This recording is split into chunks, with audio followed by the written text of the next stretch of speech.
think there's been a lot of big games here, and who'd ever think that a game would overshadow your rivalry game? And not that it overshadows, but it's definitely a big, big game, and it's kind of ironic that it's going to be played against not only a great team, but a great coach who's a good friend and a guy that helped build it here. So there's so many storylines for this game that you could run out of them. But to have two teams in the top 10 playing here is going to be incredible. I finally got my right week straightened out, and to have media celebrities that'll be here, the interest in the game. I think we are starting to do a better job defensively and rebounding the ball. We have been scoring a little bit more too, and that usually goes with good defense if you get turnovers. But Indiana's playing at a level like no other. I think they've sustained it the whole year, which to me is one of the most impressive things you can do. It's something to be good, but it's really something to be good and be able to sustain it over a period of time. And they've done as good a job of that as anybody. They're near the top in just about every category. They are very balanced, although that's one advantage we've had lately is, we finally have 5 guys averaging in double figures now in the Big Ten, and that's very impressive. Oladipo, to me, I think there's some good players in this league, and I think there's some better offensive players than him, and there might even be a better defensive player than him, but I don't think there's a better combination than him.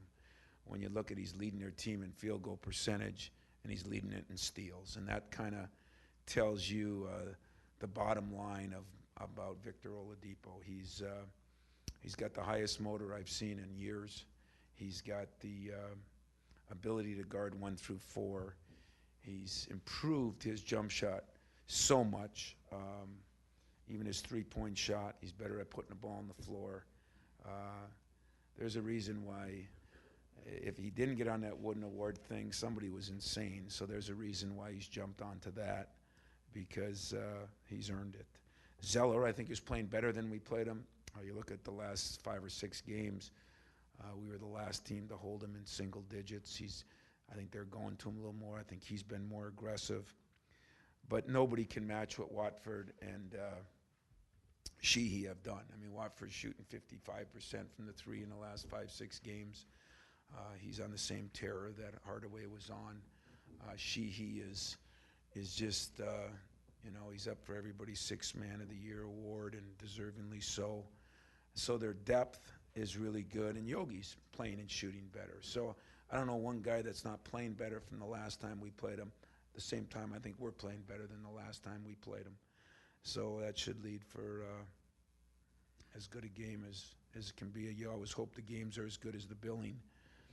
This has a chance to be, but we will need everything we can do, plus the crowd that has been so incredible this year, to be at its best, and maybe we can sneak magic into a uniform if things don't go perfectly well. So looking forward to it, excited about it. I think our players are, and this is what college basketball to me is all about. Questions? Tom, can you take any level of satisfaction that this team is competing for a Big Ten title late in the year? You're number 4 in the AP poll, in a year that was expected to be, kind of a good rebuilding year.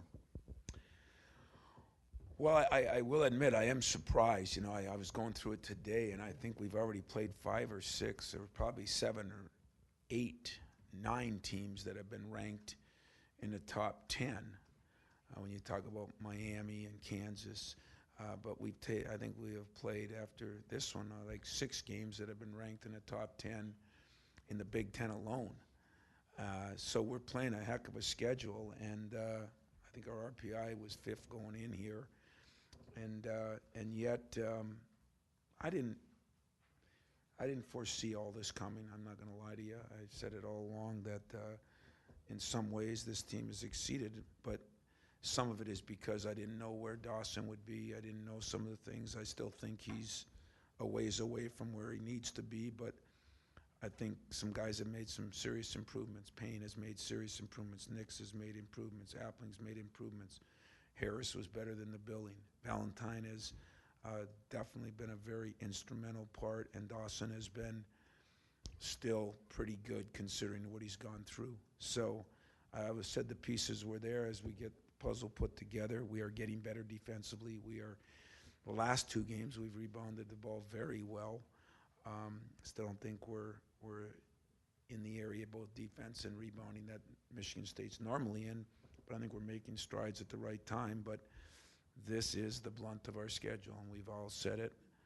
We had 2 different parts of our schedule that are going to be very difficult. I think we went 4-1 the last part that was very difficult, and now we'll see what we do now. Tom, you guys, during your program's tenure, have played #1 teams a number of times. What is that atmosphere like in a locker room when you go up against the #1 team, and how do you kind of rein in emotions or let them loose in that? Yeah, if there's one thing that I still question about this team, I think a lot of people are questioning it about their teams this day and age. My Twitter era, where people don't communicate as well, is I've had some teams, if it was Draymond, if it was Travis, if it was Mateen, Mateen called today. Mateen thinks he's playing tomorrow. They're just bouncing off the walls. This team's excited, but it's not the same, it's just not the same kind of personalities, which probably is good because I'm bouncing off the walls. So maybe there's some balance to the whole thing. But there is, we've talked about they all count one. We've talked about, sometimes a tough loss is worse for your team than a big win. And it's more detrimental to your team. But what I'm going to preach to my guys, and I did yesterday, today, and tomorrow, is these are opportunities that 99% of America never gets to be a part of. I mean, I don't know what you say we're 4th. I mean, if that even changes it. I mean, how many times do 2 top 5 teams get to play on somebody's campus? Maybe in the NC tournament, but on somebody's campus. Doesn't happen very often. The last time we had a #1 team here, were we even ranked when we played Wisconsin? We weren't. So, I mean, it just doesn't happen very often. When does your most famous and cherished alum come back and having magic in the building? I mean, this crowd, I will be honest, I said the last couple of years, I thought we were, dipping a little bit. We have not only raised it, but I think we've raised it a level. And so you put all those things together, and these guys get a chance to do something few get to do. And if you get beat, it better be because the other team was better or you just didn't shoot the ball well. If there's any effort-related reasons you got beat, shame on you.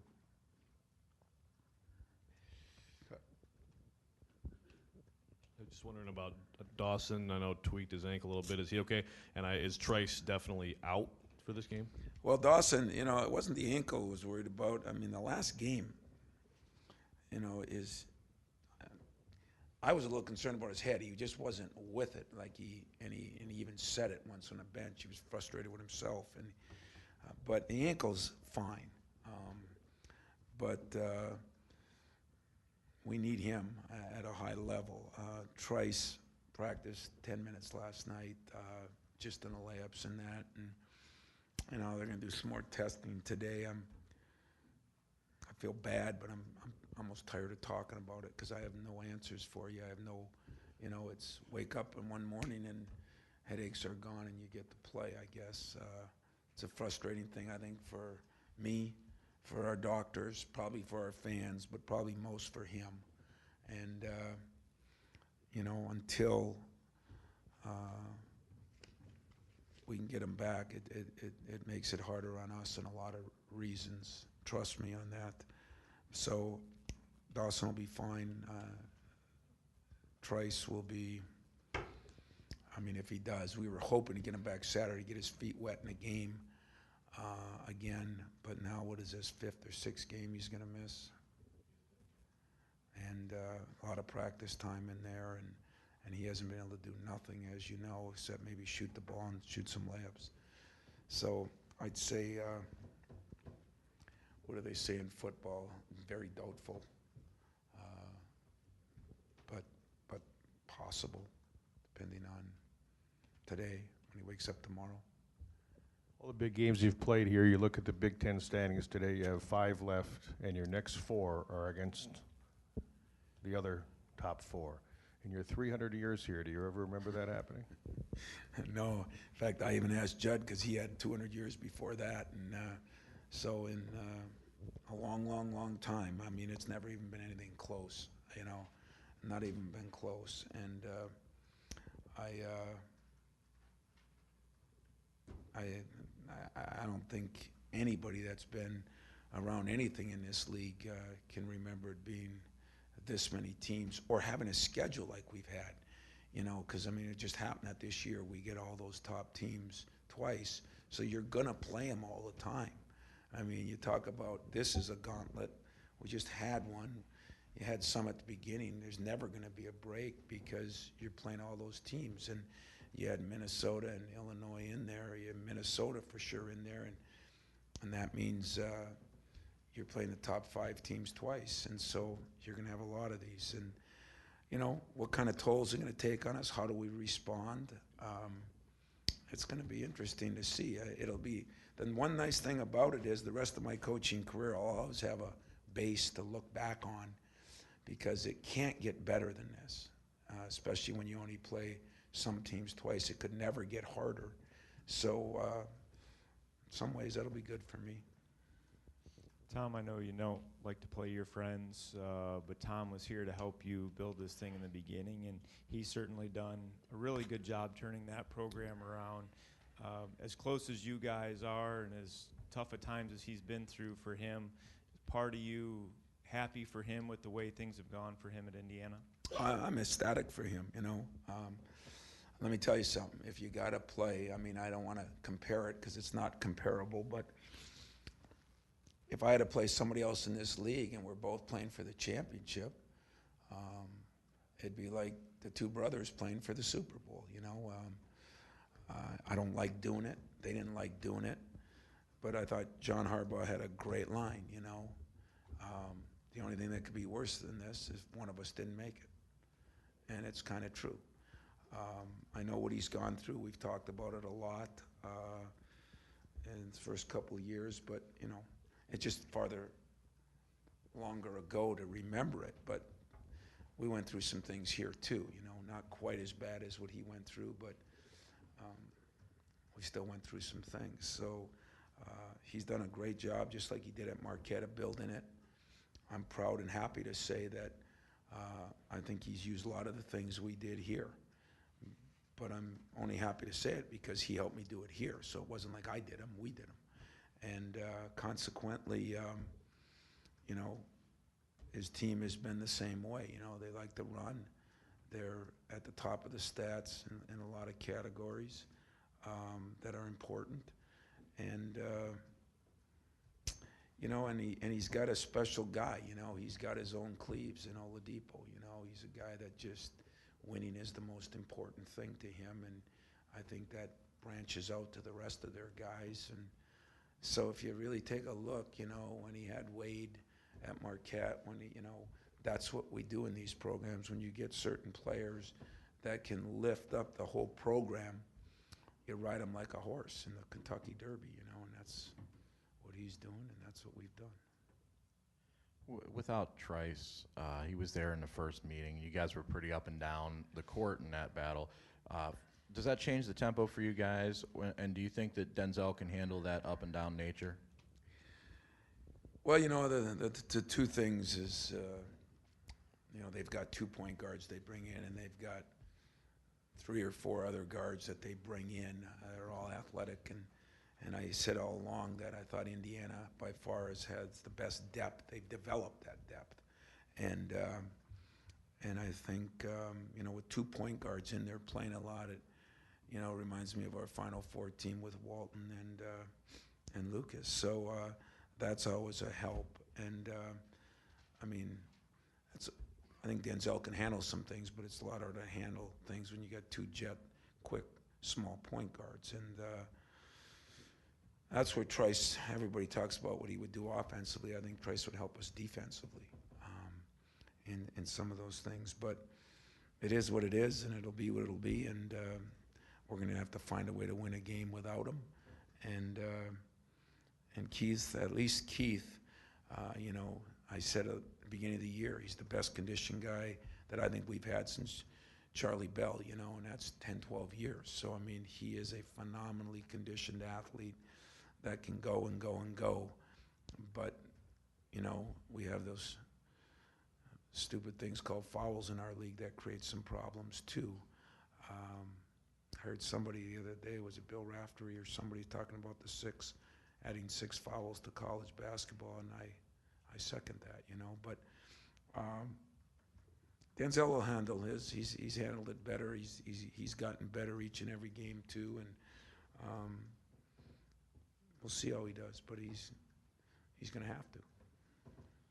Tom, you said Indiana's playing kind of like none other, but your team went in there and lost by 5, playing without its point guard for most of the game. What did you take away from that game? Was that a learning experience for you, looking back on the ceiling of this team or what it's capable of? Well, you know, when we say that, it's true, but Payne and Harris had incredible games the other way, you know, so it all balances out. I mean, would I have liked to have Appling? Sure, I would have, you know. Trice did some real good things, and he had 5 assists and 5 turnovers, so he did some good things and bad things, but I'd like to have all of them, and yet what I learned from that game is we can compete with anybody, because Indiana played pretty well too, but you make a couple mistakes, like a couple of those goofy turnovers that led to dunks, or we were watching last night and going under a screen we were supposed to go over, and Halls hits a 3, go under a screen we were supposed to go over, and Oladipo hits a 3, you know. So there's that, but I look at what I've learned is Sheehy and Watford are playing at a much higher level now than they were playing back then too. So hopefully we're all playing better, and it's every bit as good a game with a different outcome. That would be my dream. Tom, you talked about finally being able to get 5 guys scoring in double figures. When you look at Indiana, is this maybe the one team that mirrors you in that way, just with their starting 5 and how many guys do similar things to your 5, and maybe it's the best 2 starting 5s going head to head? Yeah, you know, I think they're a little better offensively, and I don't know, I guess maybe I'd say we could be a little better defensively. I think the one thing we have is starting to bode well for us is our 1 and 2 men right now, I think, are the best defensive guard tandem in the league. You know, there's some good guards and there's some good defensive guards, but I think with Gary and Keith, we have the best starting 1-2 men defensively in the league. But I think they're a little better offensively in some ways, and yet I like the fact, you know, our 2 bigs, that inside-outside. You saw it at Nebraska. We really took advantage of some things there. I did not think we took advantage enough down there of what we have. So their depth is definitely a factor, and we're one depthless, you know, with him. But their depth is definitely why they've been able to maintain the offensive running that they do. And I think defensive pressure when you bring a Bell in and Creek in, and you can just bring some guys and you say, well, it's 7, 8, 10 minutes. 7, 8, 10 minutes is a lot. You know, the only one that didn't think that is a guy who left here playing 17, you know, but that really is a lot, and it can be very valuable to a team, to be honest with you. Tom, you talk about this being an opportunity for another signature moment for this program, but playing against Indiana was also one of your lowest moments when it looked like they had more fans in the stands here than their Michigan State fans. And Tom was also on the bench at that time. Does it give you more appreciation for the irony of how this thing's come around? You know, Grins, I never thought about that, but that is some irony in that. That was my lowest moment as a coach, as far as in figuring out how can you build a program. Not necessarily in a game we lost, but how can you build a program? And I'll still remember that hallway talk with Ioni and Hollis, and what I said to Tom Crean, I mean, he'll probably remember it all, because we were incensed by it in a way, and that is part of the irony, I guess, that I'd be willing to bet, and don't know, but I'd be willing to bet this maybe could be the greatest crowd ever at this place when you look at it, and just because of all the all around everything, the excitement, the kind of team we have, the kind of team they have. I mean, it's made for TV, it's made for the newspapers, made for books. I mean, this is one of those reasons that, boy, am I glad I'm in college. I'm glad I'm here, because I get an opportunity to do that. If our players feel the same way, and I'm sure their players do, it just could be so much irony to everything. And I might remind Tom that we don't allow as many Indiana fans in as we used to back in the day. Coach, I remember a note from Indiana they put out that Indiana held Michigan State without a free throw in the second half. What do you got to do to get to the line more against this team?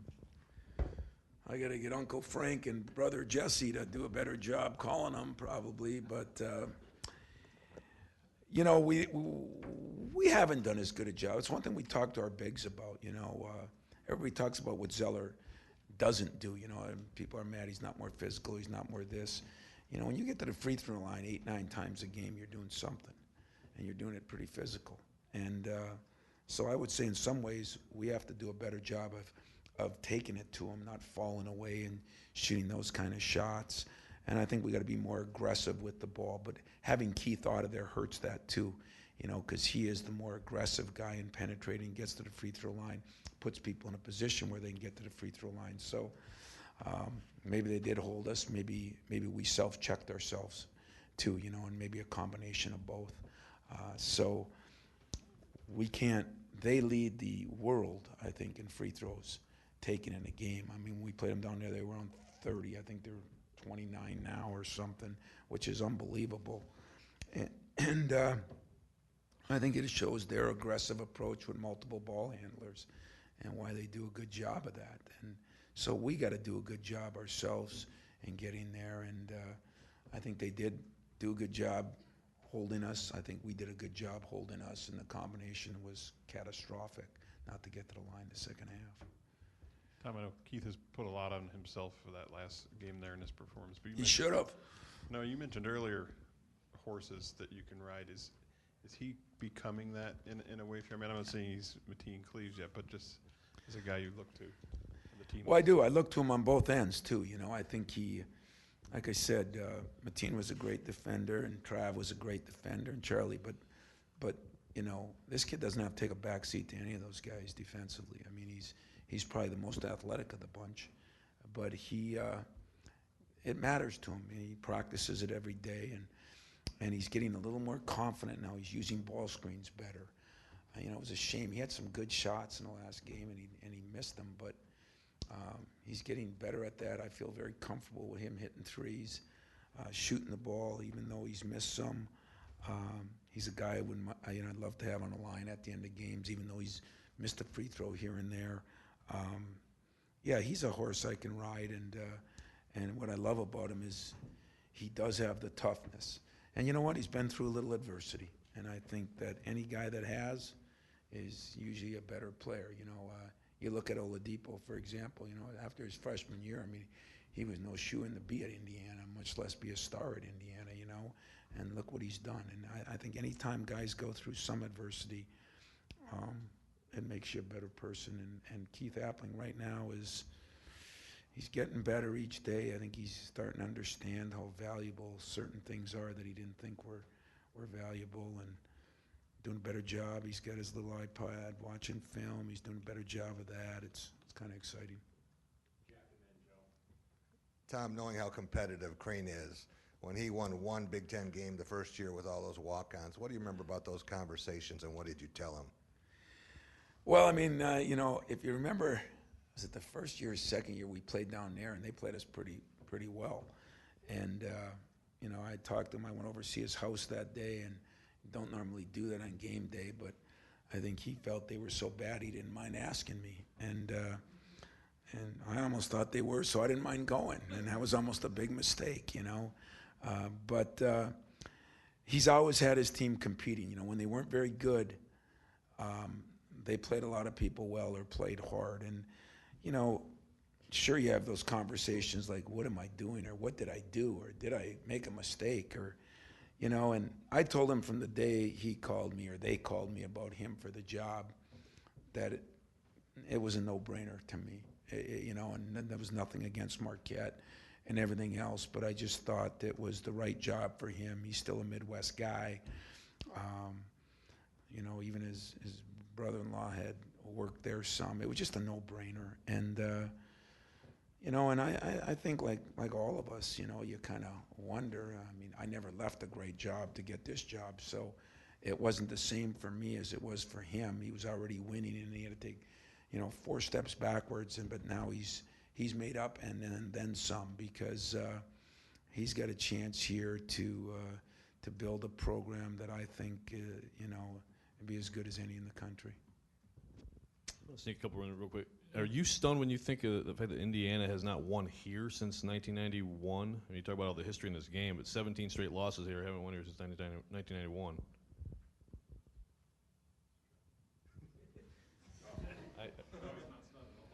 Yeah, no, I'm not stunned at all. I was about to ask if you were on drugs or Dial-A-Clue or something, but really.